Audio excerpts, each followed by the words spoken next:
Good afternoon, everybody. My name is Sagar Prasai. I will be moderating this session. The session is called Making Himalayan Initiatives Work. The broad idea is to initially explore what these initiatives are, and then sort of get into the nitty-gritties and sort of find out what makes them work. This region is not, it's very fertile in agricultural terms, not so fertile in terms of regional collaboration. We're falling behind. In 2015, I think, I'd done a little bit of a mapping of regional initiatives, and the way it looked like there were around 10 different domains where most of the activities were concentrated. But they range quite a bit. There are activities around trade and collaboration around trade, around energy collaboration, connectivity, transnational water management, weather and climate issues, biodiversity, development cooperation, market integration, transnational supply chains development, people-to-people connection, tourism, and social research. So that is quite a bit on the surface. But what I would like to do is primarily because you're situated in different settings, your everyday work is quite different from one another's, and therefore you have different views to share about what you're seeing. So from that situated lens, I guess my first question to all three panelists would be, where do you see traction developing? These are vast areas, but where do you see traction developing in the work that you do, or in the things that you see? And what needs to open up? I mean, when I say opening up, it could be boundaries, rules, visas, attitude, behaviors, sort of geopolitical positions, and so on and so forth. So with these two questions, I think we can begin to inch towards, what makes things work and what, sort of keeps things sort of, less functional. I would think I would want to start with Ajay-ji. And if you feel like bringing in a little bit of history, because your, track record in this field is much longer than many of ours. So, thank you, thank you, Sagar. Well, I think being in the business for a long time also makes you a little bit sterile, because you tend to repeat, what you've done, for a long time. But if I just reflect a little bit, there's quite a lot that you counted, Sagar. Yes, there is a lot of things that's going on. But our problems are becoming more complex. They were complicated. No, they were complex, but they're being complicated. Complex problems have their order. You can sort of negotiate, manipulate around complexity, and then figure out what you do. But it's becoming more complicated. And I don't see Philippus Westa. I would have challenged him on one of his statements, and he said the glaciers are going to go in 2100, if 1.5 degree average, 1/3 would go. If business as usual, 2/3 would go. I've been using that left, right, and center in the last 4 months, and then kind of become a little bit alarmist, and then to say, hey, world, wake up, put Isimot's assessment and then special report, IPCC's 1.5 together, and then you juxtapose and envision a future. You see a dystopia, you think about your children, you think about your grandchildren. You're not going to leave them with a healthy planet. Now he said, but then we don't have to worry, in some sense the flow is going to increase in the rivers. Yes, the flow is going to increase because temperatures will go up and glacier snow would melt. But if you consider Himalaya as a boundary, right, as sort of a mini planetary boundary, the glacier is not going to remain, independent. We have a whole lot of things related with glaciers. So everything will not remain same if the glaciers, go 2/3. Something else will go somewhere else. So therefore, you have to look at it at a systemic level. So that brings me to the point, okay, how do we move forward? Clearly, this is a challenge that I think it calls for a new initiative. It calls for new metrics. It calls for new understanding and efforts. Is there a way that we can begin that? I would argue, it's not a clean slate. We have done things despite the difficulties that we have faced in the past. And Sagar, you asked me, in the 90s, In the 90s was this huge debate around water, all right? Which path to water development you pursue? There was this debate about large dam versus small dams. There was debate between centralized versus decentralized. There was debate between privatization versus communitization, modern versus traditional, all right? Those debates persisted. And then, of course, the large dam debate, a lot of study had been done, but you really hadn't looked at the small scale and what cumulative benefits or services that those smalls would provide. So we, when I say we, you know, a lot of us in South Asia, South Asian, Indians, Pakistanis, Nepalis, and also outsiders. You know, people of outside who are interested in South Asia, Bidesis, if you will, you know, I mean. So I think we have to get outside these categories of, you know, Bidesi and Nepali and Indian and Pakistani, and I think the problem is so serious. So we got together and we started to look at what we call local water management. And we started to investigate some of the, you know, facets around water management. And what we found out was this category of large versus small is not explicit in that sense. You know, you had a 120 hectare irrigation system, which was essentially being managed by, you know, someone in the World Bank in Washington. And you have a 5,000 hectare irrigation systems traditionally built by, you know, local community in Nepal, managed by the local farmers using, you know, traditional rules. So therefore, that categories had to be bypassed. So therefore, you had to think about some other matrix. You had to think about, you know, various systems, the linkage among systems, and then some kind of idea about adaptive management.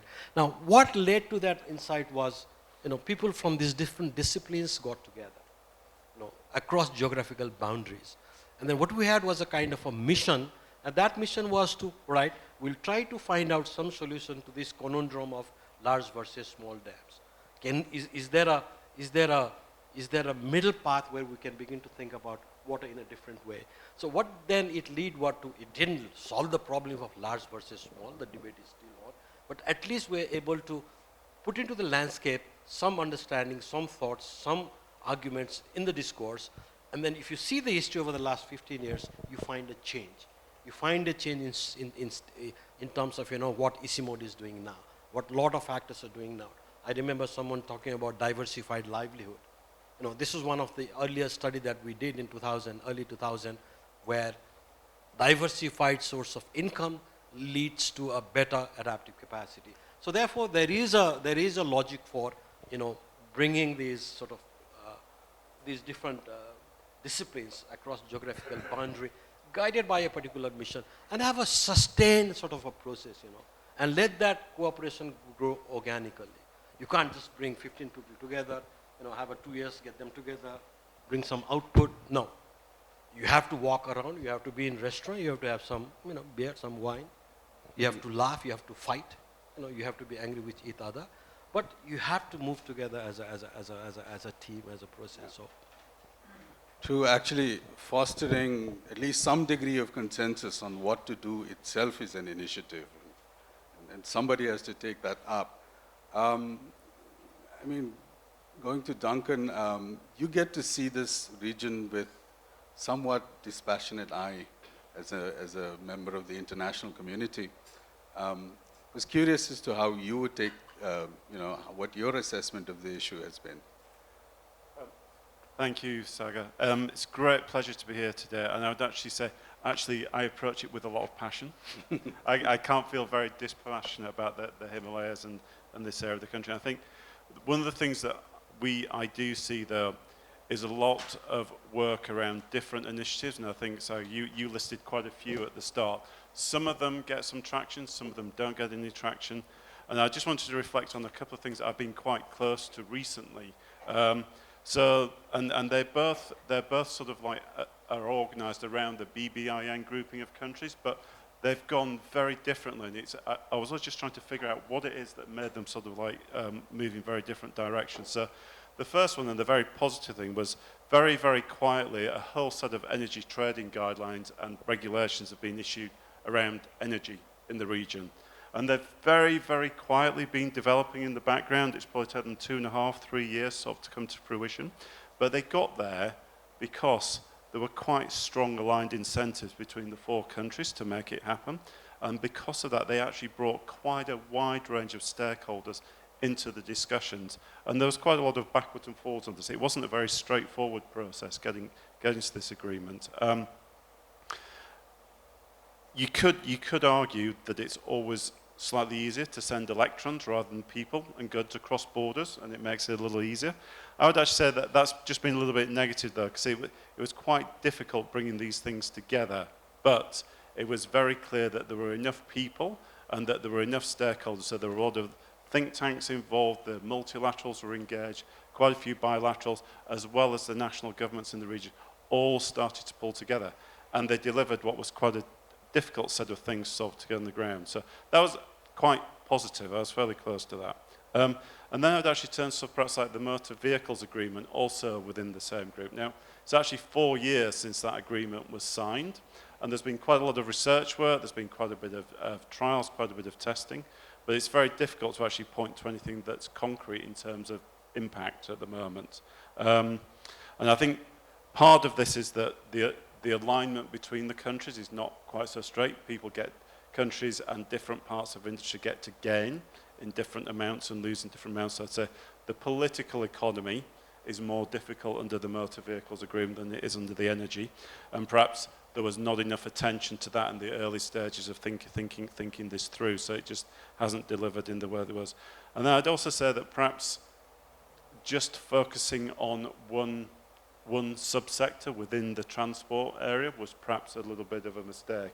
Maybe going for something that was multimodal, that had road transport, had inland waterways, basically had sort of the other options around rail, could have perhaps just helped bring all the countries along. The incentives would have aligned in a little different way. But I think part of it was just, I think the main thing that was holding back was probably just the more complex political economy that sat under it, and perhaps that just not been addressed to start with.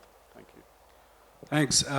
We do actually have, because of our sort of difficult and convoluted history, quite a bit of constraints around our abilities to collaborate. And I've often emphasized that what we should really be after is our capability to collaborate. It doesn't really matter in which sector, but there has to be a leading sector that sort of shines the light on how to do it, you know, what it takes, what is the experience, what do we gain, and so on and so forth. So, you know, any initiative that has traction or that stands to demonstrate that this region can collaborate is good. Meeta, you have a very long-standing history in social research. I think the question around sort of attitudes and behaviors is perhaps more enjoyable to you than anything else. Maybe you can take the question from that angle. Thank you, Sagarji. Yes, you know, maybe I can take it from that angle, looking perhaps a little bit specifically at some of the attempts at collaboration, cooperation in the region that women have been trying to foster. And you know, I have a list of these networks based in the region, and let me just you know, share a few. There is BEES, Business Enterprise and Employment Support for Women, and then there's the South Asia Development Forum. There is SWAN, which is again another network for South Asian women. There is not quite a regional initiative, but a South Asia Women's Fund that supports, you know, different groups. And also there is SABA, which is a home-based sort of enterprise business association, primarily based in Nepal, but is also supported by the SAARC.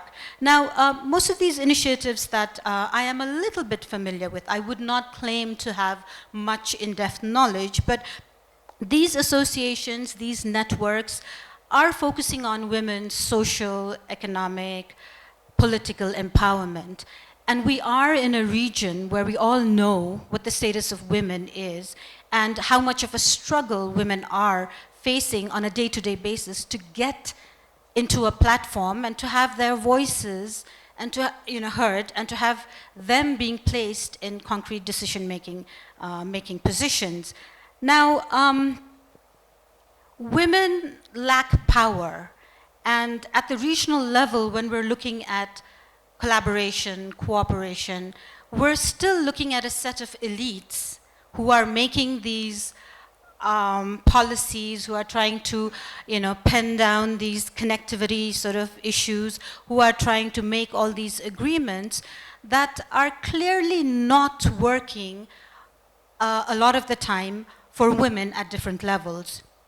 And you find women trying to come together in an effort to sort of raise their voice to be heard. Now, women want to work, but they face time poverty, and they have, restrictive social norms and values. And these are kind of issues that women throughout the region face. Women don't have enough networks and social capital compared to men in order to reach places and to sort of attain some of their economic and social, cultural, even political empowerment goals that they would like. And so what we see happening is that a lot of enthusiasm, a lot of energy in going into sharing knowledge, going into networking within the different countries. I would say at times 7 countries, at times 8, at times even just 3 or 4 countries. But kind of being stuck at that level, because we all know about the difficulties in sort of, trade happening within the regions. We also know about the difficulties in actually having formal mechanisms in place where these networks could then sort of say, okay, let's be recognized as a regional entity, so that when we get support in terms of financial sort of resources, we can very easily share these resources among the different groups in the different countries, and make sort of use of them. So at the local level as well as at these subnational and regional levels, I know there are, that long list that you talked about. There are all these issues, but underlying a lot of these issues, are, the issues of certain groups being marginalized, being excluded, and not having enough data, similarities in data, in order for these groups to actually come together and then say, this is what we need in terms of our rights, and this is where the region as such needs to sort of move ahead in the days to come. I mean, it's been a very slow process. I'm not saying that everything looks very bleak. The fact that a lot of these networks are functioning, they're having all these different meetings and sort of technology exchange, information exchange at different platforms, that multilateral, bilateral agencies are supporting these different sort of initiatives is great. But once again, it's at that level of kind of hitting that glass ceiling again, if you come to sort of think of it that way. And the breakthrough is what I think, not just the women, but the whole region in terms of the different areas that we're looking at, we're still sort of waiting for that. You're right in sort of pointing out the lack of avenues for meaningful engagement, particularly for women. And it's not only a question of glass ceiling. Sometimes the thresholds are so high you can't even enter the room.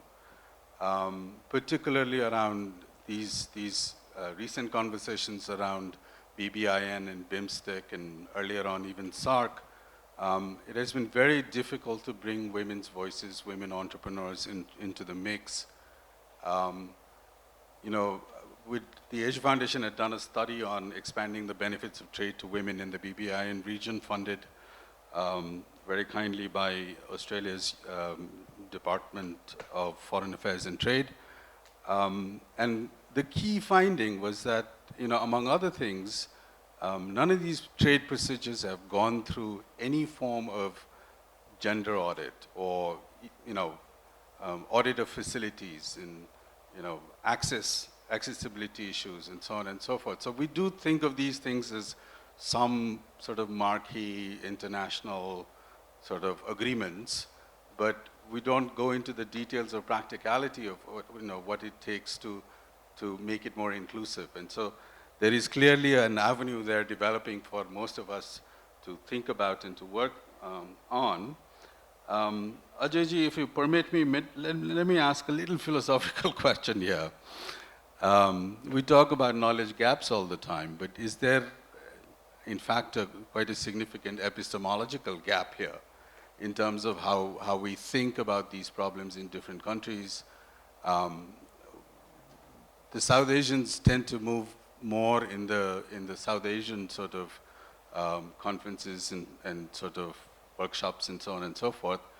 But in terms of Chinese engagement or engagement with Chinese institutions, there's quite a bit of gap.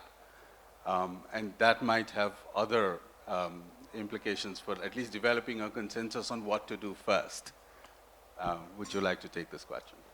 I think that's a good question, but then let me before that, let me take on, the point you mentioned. You talked about political economy of, connectivity and all that. And then, of course, we can talk about multimodal transport, really modulated communication and so on and so forth.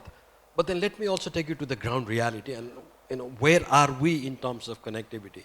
I don't know whether any of you have traveled from Birgunj to Raxaul, the sort of a main transit point between Nepal and India. These both areas are in the peripheries of our leaders, of our mainstream political system. It's the most badly maintained, poorly designed, dirty, exchange system between the two countries. The river there, Sirsia, is absolutely muck, all right? So, it gives you a very, very different idea of what connectivity is. So clearly, if you want to make that journey, the first step it would say, all right, we make a difference here. We have a problem in attitude. We have a problem in thinking about borders. Perhaps that's the beginning. And then, in terms of China, I think, we've been really enamored by the progress China has made.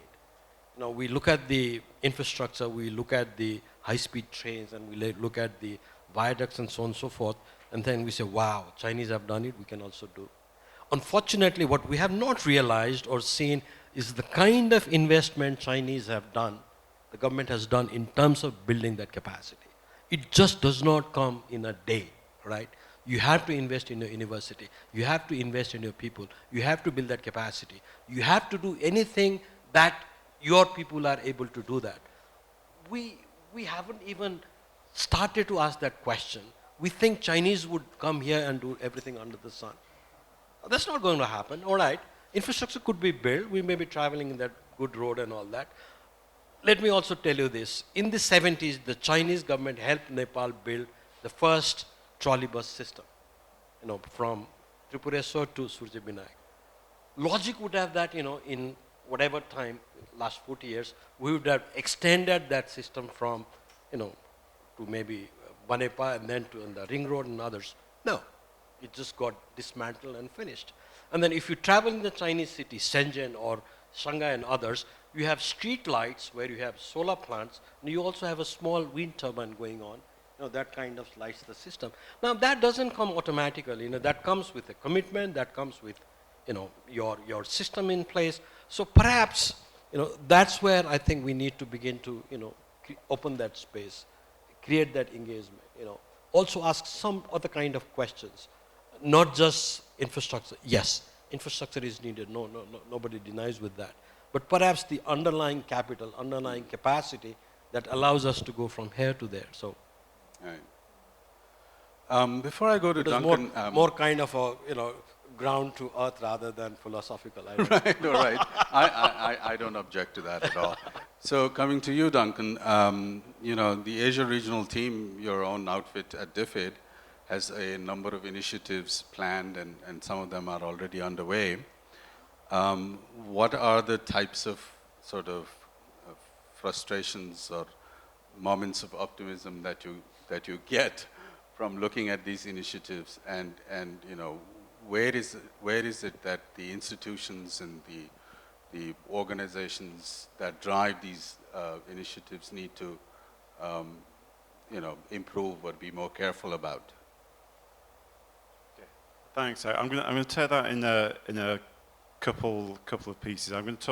I'll come to the second part, which I think is just a little bit more about how we increase the intensity around work, and some sort of suggestions and reflections I have sort of run around sort of discussions that are taking place on the economic, the Trans-Himalayan economic corridor.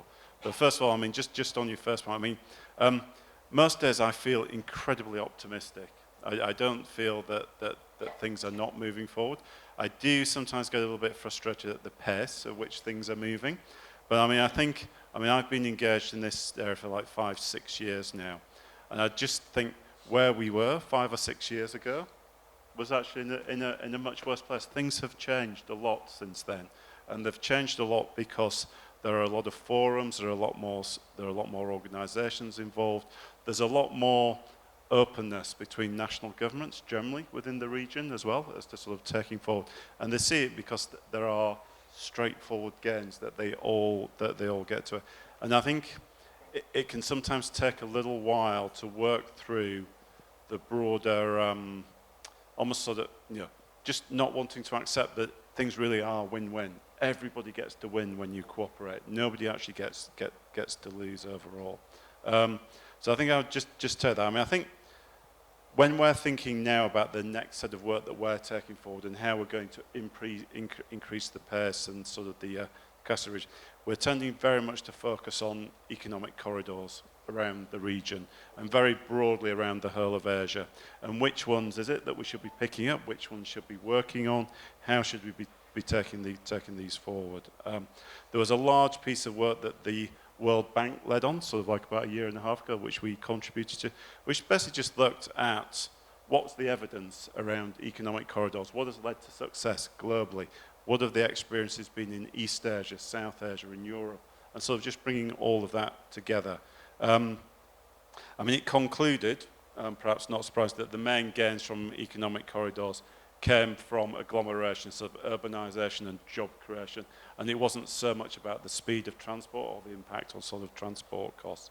It also concluded, perhaps not surprisingly, that there were very large differences in how successful economic corridors have been and how many negative impacts there were associated with some. And particularly a lot of the work that has informed how the world has done this relates to sort of intensive development in Japan in the 1950s and 1960s, which you probably won't quite, was mainly funded by the World Bank in those days. I mean, that sort of will give you an indication of how a country and region has transformed dramatically, and perhaps where South Asia and where the Himalayan region could be going sort of in a similar time period. I think the other things that it really points to, and these things to be thinking very, very carefully about as work starts on the corridors, is sort of where there's been great success, there was consensus around the corridors and where they were going to go and which projects was going to support them, and that the time was taken to actually build that consensus. It wasn't something that was done in 6 months. It maybe took 5 years to get to the starting point. So I think that's quite an important thing to take about. And thinking about the entire neighbourhood and thinking, where is it that the Trans-Himalayan corridor goes? It goes through quite a lot of areas. A lot of different countries will be affected by it. Taking the time to bring back, to go into that consensus. And this is sort of one of the forums in which that can actually take place, of course.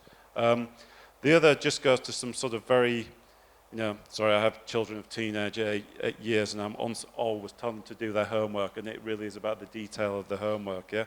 And it's the project identification. It's the rigorous evaluation of those projects, ensuring that you look at all of the options and you look at the details of the financing. That is what has actually delivered success around the world, and that's what can be replicated within this region as well. Quite often there's a lot of writing, a lot of thinking about financing being the binding constraint on taking things forward. It's not really. It is probably there as a third or fourth order binding constraint. The main issue is around cooperation, and then being around project readiness and having things in the pipeline that you can move forward with at a reasonable pace. In terms of just taking all of that forward, I mean, lots of organisations, lots of different institutions have to be engaged in that to bring that forward. Obviously, there's the national governments of the regions, the development partners, the multilaterals, but also think tanks have got, and sort of regional research institutions have got a key role to play in that, particularly in the identification of projects and working on sort of broader elements of civil society, looking at the distributional impacts of society, ensuring that the benefits that are generated by them are distributed fairly through society. Because if they don't, that just creates long-term resentment and doesn't actually work. But I would just conclude on this by saying I am incredibly optimistic. I think a lot of great things are happening here. I think that the challenge for us is about how we can work together more effectively to increase the pace of that. Thanks. You're very right in pointing out that finance and technology are not quite the biggest constraints, because all governments in the region, if you look at their budgets, they've been growing every year. The investments are growing, borrowing, lending is growing. So that shouldn't be the constraint. The real constraint does come from the ground and from our history of lack of collaboration. And that's where I think we need to emphasize the software end of all of these problems. How do we align institutions? How do we align their interests so that we can move faster and so on and so forth? But speaking of alignment, we emphasize the fragility of the mountains, their role in regulating climate and water flows and so on and so forth, a lot. But a lot of the high impact interventions in happens in the plains. Whether we think of these corridors or both construction, economic shifts, migrations and displacements, all of that happens usually in the plains. So how sensitive is research as an agenda to how these two are connected or not connected, and people looking at the mountains exclusively look at the mountains, and people looking at the plains look exclusively at the plains. But we need to find a way to bridge the correlations and interconnectedness of these interventions. Right. So before I come to that particular question, I wanted to link up a little bit with building capacity and also sort of project design issues. And I wanted to just share a few of my own experiences in my professional life, wherever, and these might not be new to you, but I will also link it up with the larger issue of, a collaborative research, where there is a gap. So wherever there has been sort of mutual benefits have been seen, where there have been social, cultural, bonds across boundaries, borders, where there have been economic and ecological linkages, we have seen communities, local groups sort of really work together across borders. And one of the examples is on the Nepal side, after the Sagar National Park was conceived and sort of started, being operated, then there was the Makalu Barun adjacent to Sagarmatha, and after that, then a team actually went and worked with the Chinese government in Tibet, and then set up the Chumulungma Nature Reserve, effectively sort of protecting the Everest region. Call that cooperation, mutually beneficial, but of global importance, regional importance.